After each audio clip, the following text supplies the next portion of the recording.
Okay, I'll start. I'll just shoot through a couple of these. Rachel, what are some of the practical ways you remind yourself or your husband reminds you of the bigger picture when you're getting into a frenzy? Why would I do that? Preparing for hospitality. I would say it's just some real simple ones. Don't be a petty monster.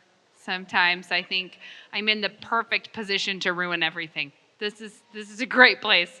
Uh, but more practically, probably my best urgent hospitality prayer is, Lord, be my guest. Like, whatever is happening, that's who I want to be welcoming here. That's what we're doing here. It's just dumb when your flesh wants to get you into a stupid place. But I would say think about it at times when you're not actually in it. Think about how you're going to deal with that. Pray for grace in advance. Don't just think that you'll fly into it and it will go well. And recognize it takes practice. It's something that everyone has to learn through living through the hours of darkness themselves. how you do that. Okay. What are your best practices to stop being a critical spirit, hot temper, quick to remember flaws, and wrongdoing? Even when we are practicing quick repentance and forgiveness, it seems like a continuing sin that is not improving.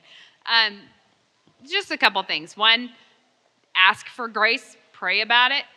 Try to raise the standards as you can, which oftentimes is raising the standard and lowering the bar. What I mean is, lower the bar of what you're trying to offer people and raise the standard on how you're going to behave in doing it. Don't think I'm going to run this with a bunch of weights and, just lower the physical exertion of what you need to do while raising the spiritual standard of how you're going to do it, and practice that. And don't take on big, crazy things. If you know you're going to be a flaming temper tantrum all day to your family, you should not get into those situations. At the beginning, you need to you need to build up strength to be able to do that. So, and just cling to the Lord. Ask for forgiveness. When it's not improving, this is kind of sanctification. There's a lot of things that we have to keep confessing, keep fixing. Don't be discouraged because of that. I'll do one more. Practically, how does one receive guests or be a good hostess while finishing the meal, taking care of children, etc.? My guests often sit awkwardly on the couch for a while. I think my trick is to have enough people there that no one's waiting for you to be the only one.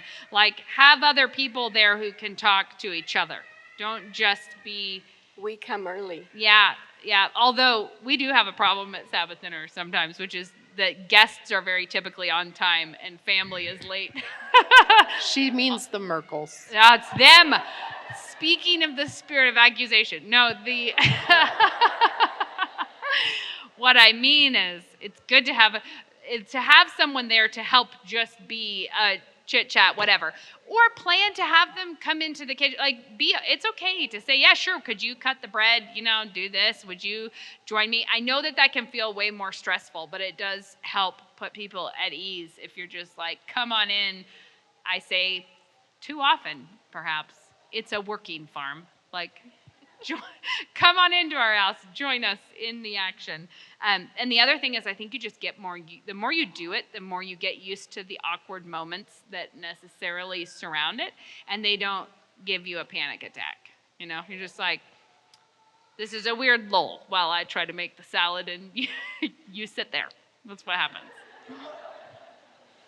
All right, any advice in cultivating Titus 2 relationships in a new place? How can I encourage older women to invest in me and other young moms in the church who long for spiritual mothers and grandmothers? All right, this is an interesting topic, and I've had different occasions to address it.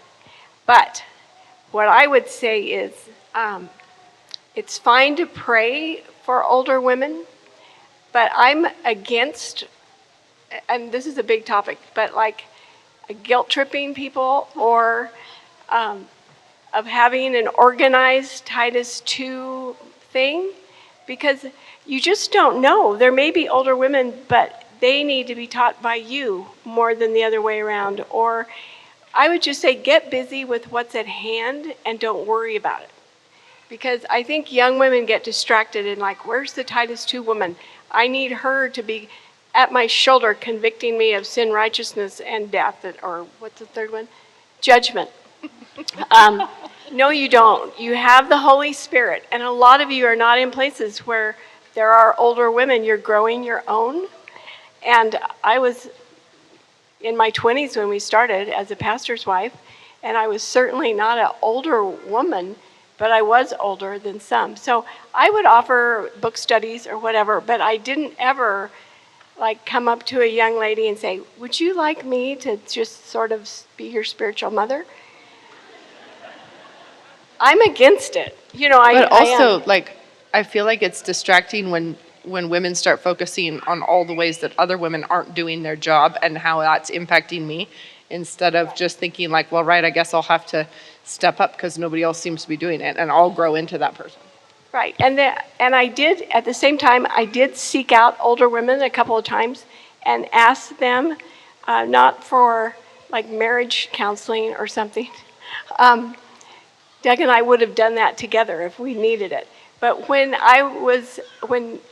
Becca was expecting our first grandbaby, I did take a few older grandmas out to lunch and say, "Give me what you got. So tell me about being a grandma. Is there anything I should know?" And that was really fun, and they felt very blessed by that. So I just encourage you. I want to add this, that if there is an older woman and you're seeking her counsel on something, it is that. You should be blessing her, not this imaginary Titus 2 woman that's actually going to come do your laundry and be the person. I think that it's easy for women who have difficulty at home with your little kids or in the trenches to imagine what a godly woman ought to be doing for you, rather than to be thinking, how can I be a godly woman in this situation? It's just an imaginary role that nobody's going to want to take on. Well, and I did have older women, offer to come over, or I had one friend who said, "Do you want me to teach you how to can peaches?" I said, "Yes." And an older woman, farm wife, she brought the cans and the peaches and the canner and taught me how to do it. That was so sweet, but it wasn't a spiritual thing where it was spiritual. Canning peaches is very spiritual, but it wasn't like we didn't sit down and have a Bible study. That's what I'm saying. So be creative and get to know the older women, be a blessing to them. And if you need advice, ask your husband. Do you mind if I ask her about this? I'll do one more. If we haven't faced tribulation, are we doing something wrong? Well, I'm not sure what you mean, but if the way I was defining tribulation was pretty broad with any just troubles, you might not be getting hated for your faith in obvious ways or getting death threats in that level. But I bet you anything you do have troubles. And so steward them like you would bigger troubles, because we practice on the little ones and we'll get better at handling the bigger ones. There was another one here on that, and then we'll go to you, okay? How do you practically show peace, strength, courage in the face of fear and uncertainty when you don't feel it? Well, you step out by faith. You say, "Lord, I don't feel particularly at peace." Sometimes when I've gone to maybe my husband's debating someone, I'm not really my kids love it. They are in the front row just eating it up. I don't personally enjoy it when he's under fire like that, even though he does. He's doing great. Everyone's having fun except for me. But I go by faith, and I'm glad I'm there and see what happened, but it's not because it's my cup of tea. I have to add this because she forgot to tell you this. Anytime there's been a big difficulty, like a big stink that happened or something hard that has happened publicly or whatever, she's the first to let's have a nice dinner. We'll have a celebratory family dinner. It would be like, I think even when Nate was having a brain tumor, we did a family celebratory dinner and prayer before and one after. Like there's the practical work of thanking the Lord and rejoicing in the ways that you know how to do it. And she does that all the time. So Well, I don't know. Thanks for She forgot reminding it. me. That's very true. And one of Doug's things, I don't remember which one or what was happening, but I thought I better go buy a really nice bottle of scotch for this man because he earned it. So that, I guess that's a really good point. Thank you. That you deal with it by, throw a party. Okay, I've got some really tough ones. Did Becca design the fabric for Nancy's dress? No, but I wish I had because it's totally cute. Where did you get the great feminist quote? That's Camille Paglia, and hold on, I Googled up the name of the book, but I have not read the entire book, so this is not me giving it a plug. I said she's a lesbian feminist. Sexual Personae, Art and Decadence from Nefertiti to Emily Dickinson. So that sounds like a shockingly fast read, is what that sounds like.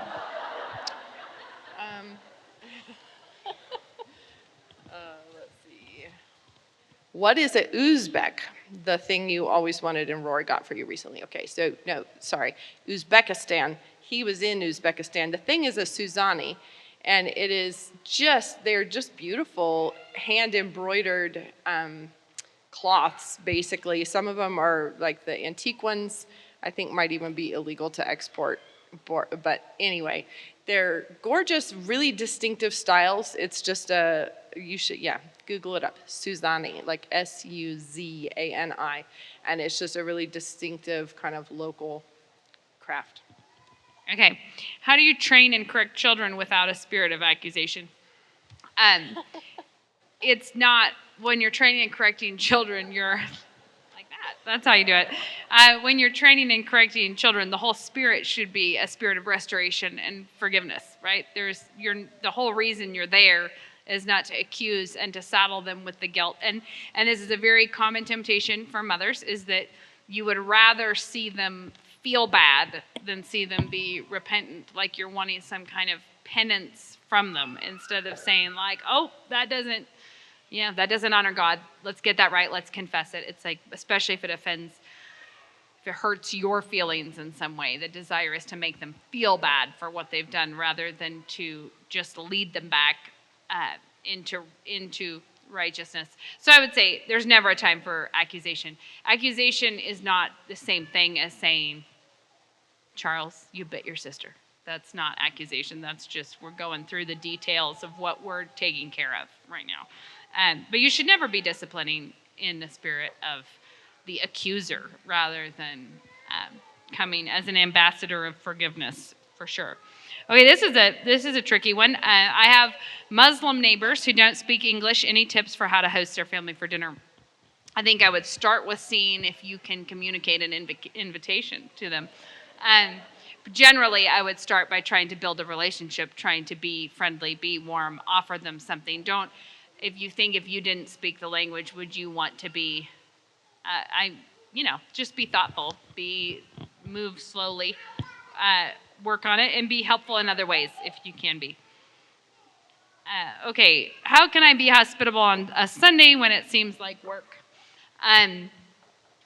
It's a great question, and it's not actually a thing that we do not typically host on Saturday. We host on Sunday. We host Saturday night, kick off the Sabbath. Sunday, we actually call Secret Sundays at our house because we don't host and because everyone loves just the quiet relaxation of the day. We don't do, after whatever happens Saturday night, however much cleanup we get done, we don't clean up, I don't make everyone clean up or say, let's unload the dishwasher or anything like that until Sunday night at 6. So I didn't anticipate that being as fun as it is, but apparently if you're a mother of little kids, do you know what's really good when you take a nap when someone else is taking care of the kids, that it's almost like the sound of the kids is even more restful? Do you know what I'm talking about? Like that your husband was there, or like I remember this when I was pregnant or tired or something, and he's like, I got it. You go to sleep. And it's like even the noise in the background is extra restful because it's not your job. They're like, oh, look at me skipping it. So Sunday, I didn't know, but it is very restful to be in a house where there's manifestly work to do and you don't have to do it. It's like there's something fun about that. So anyways, Sunday I don't do that, but I would if we do occasionally if we need to. But I would say prioritize actually resting on the Lord's Day, and your situations are very different. And there's no real rule of thumb, but resting prepares you for work in a different way. We're so ready to jump into cleaning up by 6 o'clock on Sunday. And the whole family is like, somebody please turn on some loud music and let's fix this, what we've done. So as best you can, rest on Sunday. Go ahead. All right, this one is more of a situation about leaving one of the teenage girls uninvited to a slumber party and the consequences of that because she was being a rebellious daughter. For me to answer that, I would just say my policy was no slumber parties ever. And the girls, did you ever go to one? I did, Mom. And after that, you did. Becca was that rebellious teen that was going to... No, but you did, and it wasn't. No, because I had friends that you didn't mind if I slept at their Well, house. that's true. But as a general rule, and you were kind of little. I myself tried to spend the night at a friend's house, but would have a crisis in the night and have to go. Which is true. That's true. But I'm just saying, especially when you were teenagers, I don't think we were doing slumber parties. We didn't do lots of that at all. I think I would spend a night at a friend's house, but that's different than get all the gang together and be foolish into the night. I think we have to call in what Granny always said, which is anything worth doing can be done before 10 o'clock. Right. Well, anyway, I'm not a big fan of the slumber party because of staying up too late, eating weird food, and I guess I'm remembering the ones I went to as a teenager. And so we would make prank phone calls and just be dumb. And with weird that food. That was very edifying. So I've just not been a big fan of the big slumber parties because I knew firsthand somebody's going to be crying, somebody's going to be mad, someone's going to be grumpy tomorrow when she gets home. So I suggest that if you're going to have a slumber party, you want to be really careful in who you exclude and why, and whether it's better to not have it. And maybe, it's hard for me to speak into this not knowing all the people and everything, but that's my 2 cents. It's probably all it's worth. Do you have anything to add about slumber parties? No, they are generally a terrible idea. My mom would say, anything worth doing can be done before 10 o'clock, and then you can come home. 100%. Okay. I think if we're supposed to... Oh, yeah, but if we're supposed to stop at 12:20, I'm just honking the horn that it's 12:20. 12:20. We should stop then, is what we should do. I'm sorry we didn't hit every single one, but thank you for your questions, and thanks for listening. Have fun at the park. Yeah.